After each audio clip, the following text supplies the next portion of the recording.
What's going on, everyone? Welcome to the newest episode of the Believe in Oregon podcast. I'm Zachary Neal. Wow, just a wild day in college football all around. We are here to mainly talk about the Oregon Ducks game against the Washington Huskies, but just in general, rivalry week did not disappoint in college football, as it rarely does. This is a really, really fun day. We're going to get into all of it, mostly about the Oregon game again, but we'll talk a little bit about that one particular Big Ten game that happened early in the morning, Ohio State and Michigan. We'll get to that later.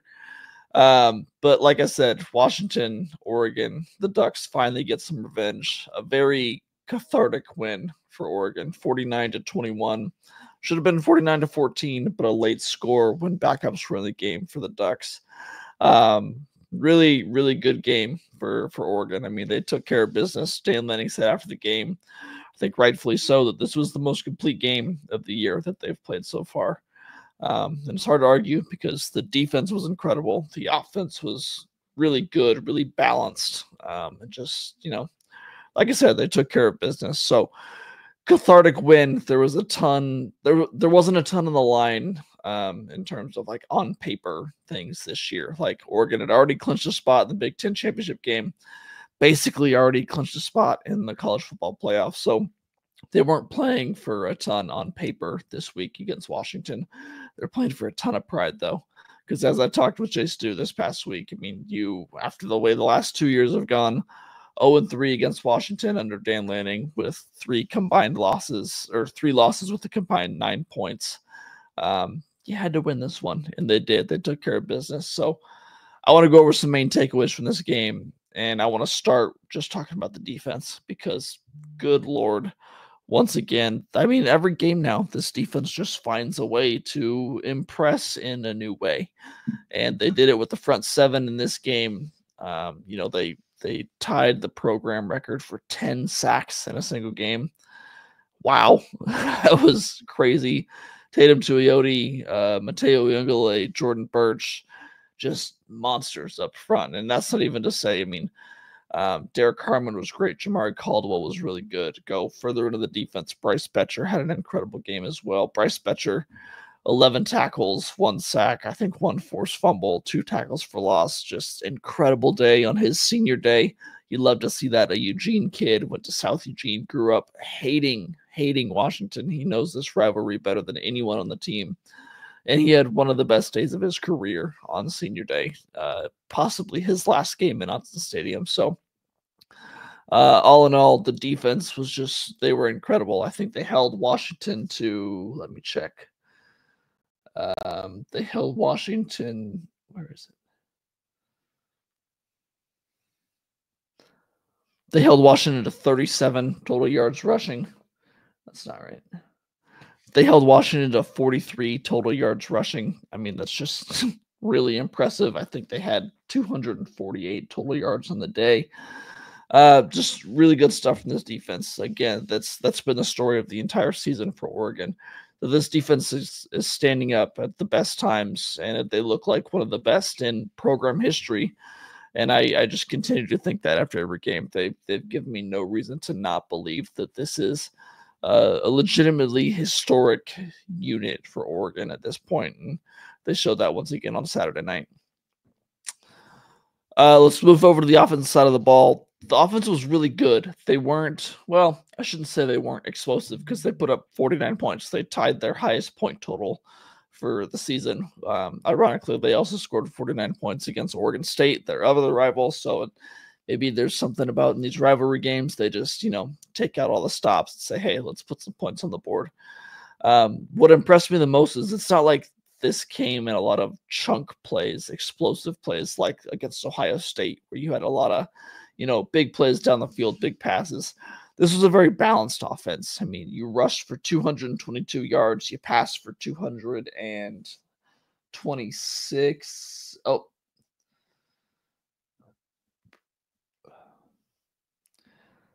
You rush for 222 yards, you pass for 236 yards. I mean, it's balanced. You had, I think, 8 different players catch a ball. You had 4 different rushers that had 4 different rushers scored touchdowns in this game. Sorry, I'm reading the stat sheet while I'm doing this as well.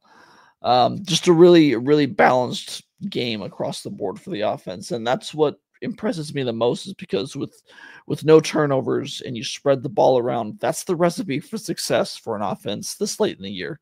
Once you get into December, you can't be putting all of your eggs in one basket because that's how other teams can shut you down. If you go up against a really good secondary and all you have success with on the offense is passing, you're liable to lose that game. Same with if you only run the ball well and you go up against a good front seven, yeah, they may shut you down. And what's your plan B if that happens?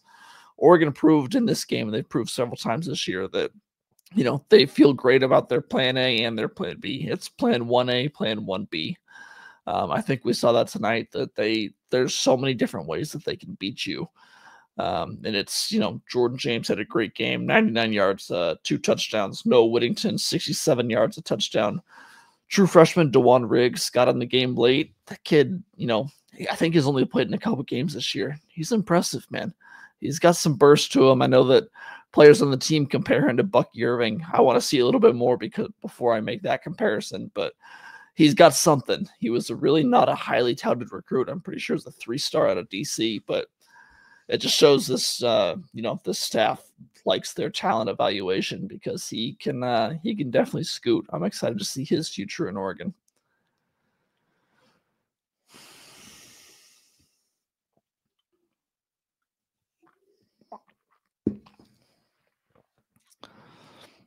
I think my main takeaway from the night is that, and I'm still going to write about this later tonight, but it feels like this Oregon team is peaking at the right time. This is something, if you listen to the podcast often, you've heard Jay Stu and I talk about this all year, that, when we were frustrated with this team at times throughout the year, thinking that they needed to improve on stuff, they needed to get better in certain aspects, we were always saying that, what, that's okay because they're supposed to still be getting better. We don't want them peaking yet. You want to be peaking late November, December. Once that conference championship rolls around, once the playoffs come, that's when you want to be playing your best football. So they could still be getting incrementally better week by week up until now. It feels like they're finally hitting that peak.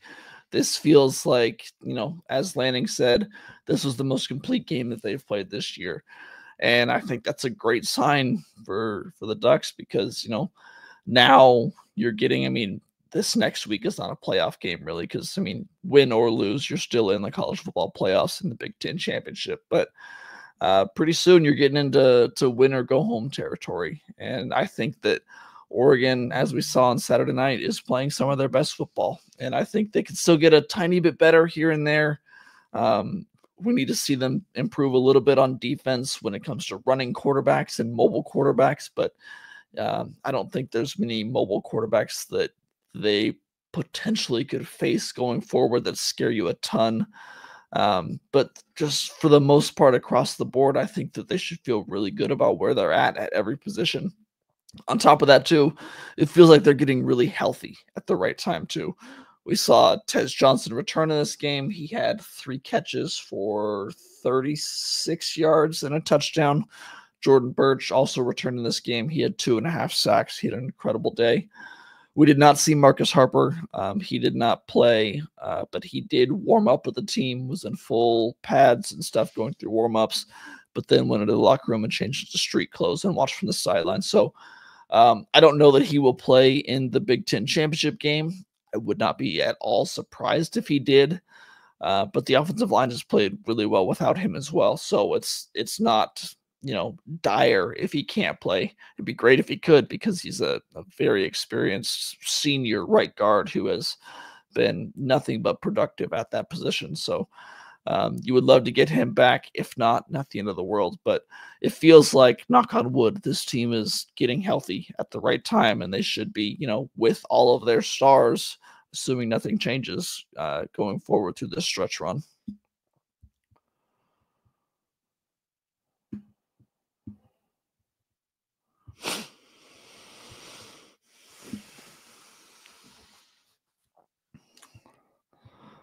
Okay, so where does this leave us? This is, I guess, my chance to talk about what an insanely crazy day it was in college football. If you're living under the rock, or if you actually happen to be Mateo Uiagalelei, then you don't know that Ohio State lost to Michigan earlier today in the game. It was ugly. It was just really, I mean, it was a good game because it was close. It was not a good game as like in the way of good football goes. Ohio State lost 13-10. I think they had something like, I forget the exact number, like 240 total yards of offense. They scored 10 points. This $20 million roster bought through the transfer portal and recruiting didn't show up, didn't look like it. And, now Ryan Day, Ohio State's head coach, has really got he's on the hot seat. We'll say that. He's got his feet to the fire, and there's fans, wanting him out of Ohio State because he has now lost 4 straight games to Michigan, his biggest rival. I said that about Mateo because it was really funny. We were talking in the post-game interview, and someone asked him if this game, if seeing such a big upset take place before Oregon's game against a rival and an unranked rival, if that kind of woke the Ducks up and made them, sharpen their focus and tune in. And Mateo said, I don't even know what upset you're talking about. I have no idea what happened. And so it kind of broke the news to him that Ohio State lost and that Oregon would be facing Penn State in the Big Ten championship instead of Ohio State. And it's not a major story, but I found that hilarious because this team is pretty locked in. If they, I'm sure some of them knew, but if a few of the players were so focused on this game that they didn't even know that possibly the biggest upset of the season, one of the biggest losses in Ohio State history happened. They're locked in if they don't know that. So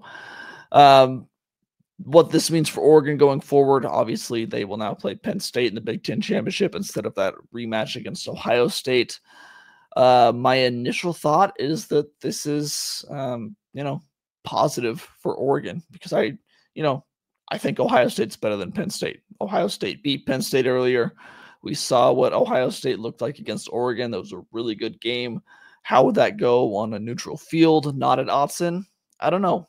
There was some very obviously way too early betting lines, hypothetical betting lines between Oregon and Ohio State that came out from FanDuel last week, and it had Ohio State listed as a 3.5-point favorite. So Ohio State versus Oregon would have been a really good game, would have been a really tough game for Oregon. I think I still like Oregon's chances. I would have liked Oregon's chances in that because of the injuries for Ohio State and just how we've seen Oregon playing recently. But none of that matters now. It's Oregon against Penn State, and I still like Oregon's chances in this because I think that Oregon stacks up really well against them in a matchup game. The defenses stack up very identically. Penn State has the number 6 scoring defense in the nation. Oregon has the number 7 scoring defense. Penn State number 5 total defense. Oregon number 7 total defense. These are both really, really good defenses. On offense, though, I think Oregon definitely takes the cake. Penn State has the number 40 passing offense in the nation and the number 27 rushing offense. They don't really scare you too much on that side of the ball. They've got good players. Drew Aller, a really good quarterback. I think Tyler Warren, really, really solid tight end, one of the best in the nation. But their running game doesn't do much to scare you. And I think that Oregon has a pretty decided advantage in the coaching department here as well.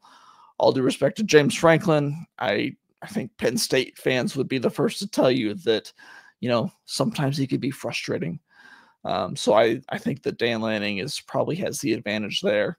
But it should be a good game. It's a game that I will be going to. I'm finally going. I will be at all games going forward after not traveling for the regular season. So I'm looking forward to getting to Indianapolis for this one. First time in Indy, going to that game. So that should be a lot of fun. I'm curious to see what the betting line is going to be for that. Actually, let me try and pull it up real quick. I want to see if a line has been put out real quick.